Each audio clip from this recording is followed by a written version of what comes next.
If you are concerned about privacy and performance on Google Chrome, one simple trick you should use, that is enable use Secure DNS and use Cloudflare DNS server in your Google Chrome. Let's get started. Click the three-dot menu in the top right corner, hit down and click on Settings. In the left pane, click on Privacy and Security.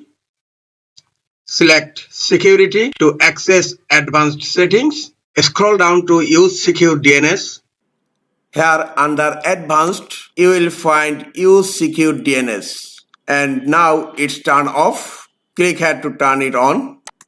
And then you will find another option, Select DNS Provider. By default, OS default is selected. Click on the drop-down menu here and select Cloudflare 1.1.1.1. That's it. Secure DNS is enabled and Cloudflare DNS is selected.